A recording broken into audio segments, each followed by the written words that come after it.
Hello learners, कैसे हैं आप सभी लोग। इसी उम्मीद के साथ कि आप सभी स्वस्थ होंगे, अपने जीवन में मस्त होंगे। चलिए आज शुरू करते हैं आज का टॉपिक। तो आज जो हमारा टॉपिक है वो है in continuation to the previous topic जो कि हम कवर कर रहे थे, physico chemical properties in relation to biological action, जिसमें कि हमने कवर किया ionisation, solubility, protein binding, hydrogen bonding और पार्टीशन कोफिशिएंट। ठीक है, तो आज जो हमें नई फिजिको केमिकल प्रॉपर्टी कवर करनी है जिसका कि रोल होता है हमारी ड्रग की बायोलॉजिकल एक्टिविटी में, वो है चीलेशन। तो चीलेशन क्या होता है, ठीक है, और चीलेशन का रोल क्या होता है। Let's start from the very basic. ठीक है, तो देखिए चीलेशन क्या होता है। जब चिलेट्स बन जाते हैं तो चिलेशन हो जाता है। हो गया काम? नहीं हुआ। अभी तो हमें पता ही नहीं है कि चिलेट्स क्या होते हैं ना। तो देखो चिलेट्स क्या होते हैं कि जब मैं आपको ड्रग के हिसाब से बताती हूँ, ऐसा कुछ नहीं है कि सिर्फ ड्रग्स ही बनाती है, हमारी बॉडी में ही चिलेशन होता है। बाहर लेबोरेटरी में भी अलग अलग केमिकल्स के साथ चिलेशन हो सकता है, बट जैसे कि हम पढ़ रहे हैं मेडिसिनल केमिस्ट्री, तो will talk everything about drug. ठीक है, तो चिलेशन कैसे होता है कि सपोज आपने कोई ड्रग ली, ठीक है, और उस ड्रग ने बिहेव किया एज एन लिगेंड। जी, लिगेंड क्या होते हैं? लिगेंड क्या होता है? जब किसी मॉलिक्यूल में दो या दो से ज्यादा डोनर ग्रुप प्रेजेंट होते हैं। डोनर ग्रुप मतलब जिसपे लोन पेयर ऑफ इलेक्ट्रॉन्स होते हैं, वो इलेक्ट्रॉन्स डोनेट कर सकते हैं। तो ये दो या दो से ज्यादा डोनर ग्रुप प्रेजेंट होते हैं, वो होता है लिगेंड। तो अगर हमारी कोई ड्रग लिगेंड की तरह बिहेव कर रही है और हमारी बॉडी में ऑलरेडी मेटल्स होते हैं प्रेजेंट, आपको पता है कॉपर मेटल प्रेजेंट है हमारी बॉडी में, जिंक होता है हमारी बॉडी में, मैग्नीशियम होता है, आयरन होता है, नंबर ऑफ मेटल्स हमारी बॉडी में इंपॉर्टेंट भी है और प्रेजेंट भी है। ठीक है, तो जब ये लिगेंड यानी कि ड्रग जो कि लिगेंड की तरह बिहेव कर रही है इन मेटल्स के साथ जुड़ जाती है और कोवेलेंट कोऑर्डिनेट बॉन्ड बनाती है, तो जो स्ट्रक्चर बन के आता है उसको कहते हैं चीलेट, और इस प्रोसेस को कहते हैं चिलेशन। यानी कि जब जब चिलेशन होगा तो क्या बनेगा, आपकी किस चीज की फॉर्मेशन होगी, एक स्टेबल साइक्लिक कंपाउंड्स बनेंगे। तो चिलेट्स क्या होते हैं वो मैंने आपको बताया। अभी क्या होते हैं, जो भी चिलेट्स होंगे वो और मामूली चीजों से ज्यादा स्टेबल होंगे, उनका स्ट्रक्चर उनसे बड़ा भी होता है, मॉलिक्यूलर वेट में भी ज्यादा स्टेबल भी होता है। ठीक है, और बाई नेचर के सॉल्युबल भी हो सकते हैं और इनसॉल्युबल भी हो सकते हैं। ठीक है, तो बाय नाउ आपको ये समझ में आ गया होगा कि चिलेट्स क्या होते हैं, चिलेशन क्या होता है। ओके, तो अब हम ये जानते हैं कि ये जो चिलेशन की प्रोसेस है वो हमारे कैसे काम की है, ये ड्रग्स की बायोलॉजिकल एक्टिविटी को कैसे इफेक्ट करती है। ठीक है, कई बार हमारे काम की होती है, कई बार हमारे काम की नहीं होती है। तो ये दोनों हम पढ़ेंगे, इसके दोनों साइड्स। ठीक है, तो एक एक करके मैं देखती हूँ क्या क्या रोल है चिलेशन का। देखिए, एक तो जब भी चिलेट्स बनेंगे, अगर कोई ड्रग मॉलिक्यूल आपके लिगेंड के साथ चिलेट बना रही है तो हमेशा उस पर्टिकुलर ड्रग का एब्जॉर्प्शन तो जी रिड्यूस हो जाएगा, एब्जॉर्प्शन कम हो जाता है। एब्जॉर्प्शन कम होने का रीजन भी है ऑब्वियसली, क्योंकि जो कंपाउंड्स बन रहे हैं ना वो अब स्टेबल साइक्लिक कंपाउंड्स बन गए हैं, वो बड़े भी हैं, साइज में भी बड़े हैं और ज्यादा स्टेबल हैं, जो कि जल्दी से एब्जॉर्ब नहीं हो पाते हैं। ठीक है, तो इस वजह से हमेशा एब्जॉर्प्शन हो जाता है रिड्यूस। मैं आपको एग्जांपल देती हूँ बहुत अच्छा, टेट्रासाइक्लिन्स हम लेते हैं। ठीक है, टेट्रासाइक्लिन आपके एक कैटेगरी है एंटीबायोटिक्स की, आप सभी जानते होंगे। तो टेट्रासाइक्लिन जब हम लेते हैं, गलती से भी उसको दूध के साथ नहीं लेना है, मिल्क के साथ नहीं लेना है। ऐसा क्यों? क्योंकि देखिए जो टेट्रासाइक्लिन का आप स्ट्रक्चर अभी गूगल कर लो, आप जैसे ही टेट्रासाइक्लिन का स्ट्रक्चर देखोगे उसमें होते हैं दो और दो से ज्यादा डोनर्स प्रेजेंट रहते हैं। तो टेट्रासाइक्लिन एक्ट करती है लिगेंड की तरह। आपने उसको मिल्क के साथ ले लिया, मिल्क में होता है कैल्शियम, तो दोनों जी बनाकर, ऐसे तो कैल्शियम बॉडी में भी प्रेजेंट है, लेकिन आपने जब दूध के साथ ही ले लिया तो इजीली एक्सेसिबल हो गया ना, आपको साथ के साथ ही ड्रग को मेटल आयन मिल गया है, तो वो जल्दी एक्सेसिबल हो जाता है। जल्दी एक्सेसिबल होने की वजह से फट से चीलेट बन जाता है, और चीलेट अगर बन गया तो देखो चीलेट तो एब्जॉर्प्शन को रिड्यूस ही करता है, इसलिए ड्रग की जो एब्जॉर्प्शन हो जाती है वो हो जाती है रिड्यूस। तो अगर हमें एब्जॉर्प्शन रिड्यूस कराना है तो ही हमें उसे मिल्क के साथ लेंगे, अदरवाइज हम उसे मिल्क के साथ बिल्कुल नहीं लेंगे। ठीक है, तो दूसरा एग्जाम्पल भी मैं आपको इसका बताती हूँ जो कि बहुत अच्छा है। सिप्रोफ्लॉक्सासिन हम लेते हैं। ठीक है, तो सिप्रोफ्लॉक्सासिन क्या है, अगेन आपकी एंटीबैक्टीरियल ड्रग है।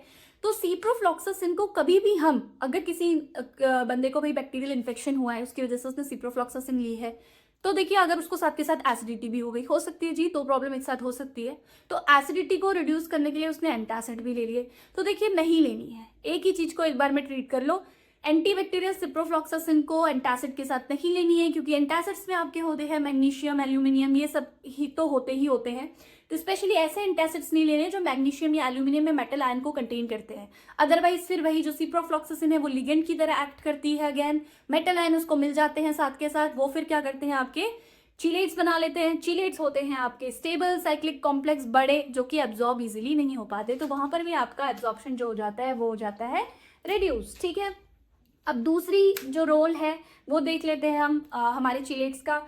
चीलेट्स क्या करती हैं कि आपकी एक्टिविटी को, बायोलॉजिकल एक्टिविटी को, किसी भी ड्रग की बायोलॉजिकल एक्टिविटी को इंक्रीज भी कर सकती है, डिक्रीज भी कर सकती है, मतलब मॉडिफाई कर सकती है कुल मिलाकर। बहुत अच्छा एग्जाम्पल है इसका एंटीबायोटिक्स। ठीक है, एंटीबायोटिक्स या एंटीबैक्टीरियल ड्रग्स जो होती हैं, इनमें दिक्कत ये होती है कि ड्रग्स हम दे देते हैं, लेकिन जो ऑलरेडी हमारे एजेंट्स अंदर प्रेजेंट है, माइक्रो ऑर्गेनिज्म जो कि ये प्रॉब्लम को कॉज कर रहे हैं, बैक्टीरियल इन्फेक्शन या जो भी इन्फेक्शन, तो ये हमारे एंटीबायोटिक्स की या एंटीबैक्टीरियल्स के स्ट्रक्चर को डैमेज कर देते हैं। अब जब स्ट्रक्चर को ही डैमेज कर देगा, ड्रग जितनी दी उसमें से आधों का स्ट्रक्चर डैमेज ही कर दिया, तो ड्रग की एफिशिएंसी तो हो गई कम।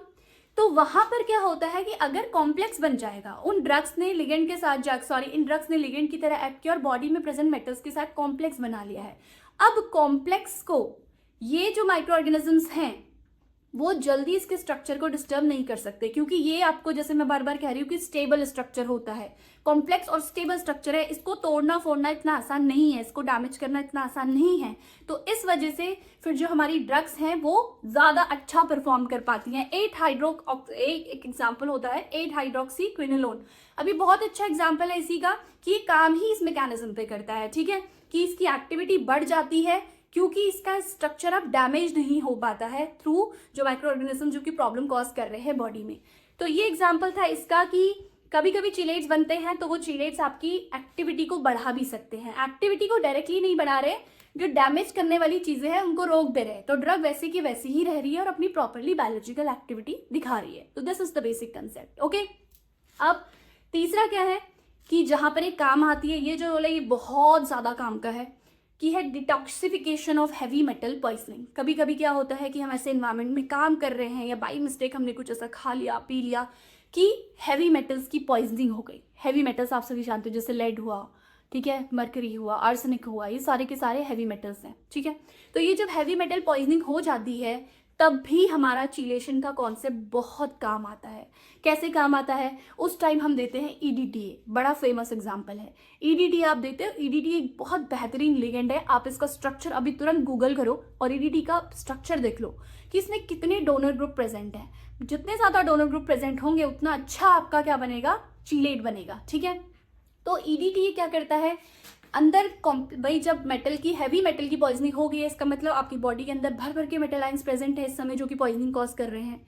बाहर से आपने ईडीटीए दिया, ईडीटीए आपका लिगेंड की तरह बिहेव कर रहा है, उसने फट से जाके मेटल आयंस के साथ क्या करा, कॉम्प्लेक्स बना दिया, यानी कि चीलेट बना दिया। अब जो चीलेट होता है वो कोई एक्टिविटी आगे फर्दर नहीं दिखाएगा, ये सॉल्युबल चीलेट बनता है। इस केस में जब भी हमें मेटल पॉइजनिंग को रिड्यूस करना होता है तो हम इसी तरीके की ड्रग ही देंगे जो अंदर जाके इनसॉल्युबल कॉम्प्लेक्स ना बनाए, सॉल्युबल कॉम्प्लेक्स ही बनाए, वरना तो क्या फायदा, अंदर की अंदर ही रह जाएगी।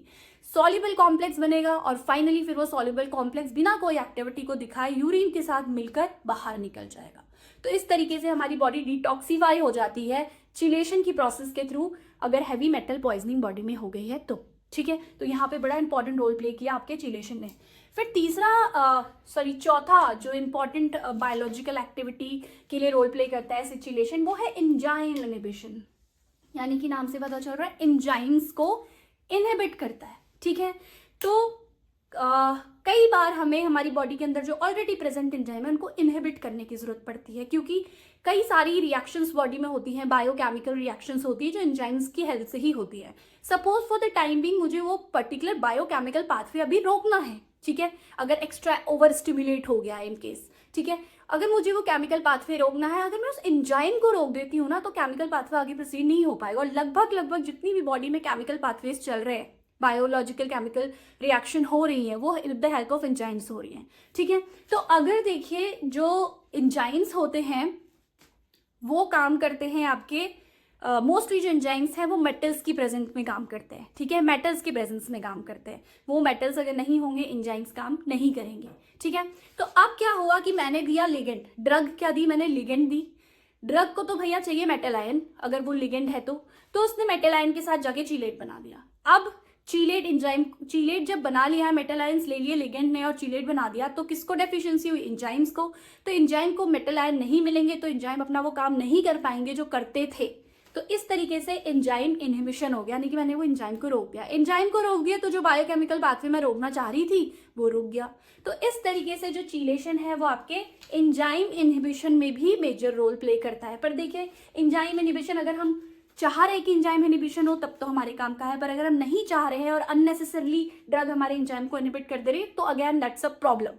पर देखिए, वो जब हम ड्रग डिजाइन करते हैं तो वो सारी प्रॉब्लम उस समय सोच के समझ के ही ड्रग को डिजाइन करते हैं कि जो हमें चाहिए ड्रग वही एक्टिविटी दिखाए, दूसरी एक्टिविटी ना दिखाए, वही काम करे जो हमें चाहिए, रिवर्स काम ना करे या कोई भी ऐसा काम ना करे जो कि प्रॉब्लम कॉज करेगा। ठीक है, तो फिलहाल के लिए हमने टॉपिक कवर किया चीलेशन। मैं समझती हूँ कि आपको समझ में आया होगा कि चीलेशन किस तरीके से इंपॉर्टेंट है हमारी ड्रग्स के लिए और ड्रग्स की बायोलॉजिकल एक्टिविटी के लिए। ठीक है, तो आज का लेक्चर यहीं पे समाप्त करते हैं। मुझे उम्मीद है कि आपको चीज़ें समझ में आई होंगी। नोट्स के लिए मत घबराएं, जैसे मैं हमेशा कहती हूँ, बोर्ड में जो भी कंटेंट है अगर इससे आपको कम समझ में आता है, आपको लगता है कि कंटेंट आपको कम दिख रहा है, मैं हम कहाँ से लिखें फटाफट, तो इसकी कोई ज़रूरत नहीं है। आपको एक भी लाइन यहाँ से लिखने की जरूरत नहीं है, आपको नोट्स मिल जाएंगे डिस्क्रिप्शन में, आप लिंक को चेक करें, वहाँ पे आपको एक्सपैंडेड फॉर्म में सिंपल भाषा में नोट्स मिल जाएंगे with MCQs and important question. GPAT aspirant जो है वो भी एमसीक्यूज को सॉल्व करे, आपको बहुत ज़्यादा हेल्प आउट करेंगे क्योंकि हर एक टॉपिक से लगभग 10, 20, 30 एमसीक्यूज आपको मिल जाएंगे। ठीक है, तो चलिए अब मैं लेती हूँ अलविदा। थैंक यू सो मच, मिलते हैं नेक्स्ट वीडियो में।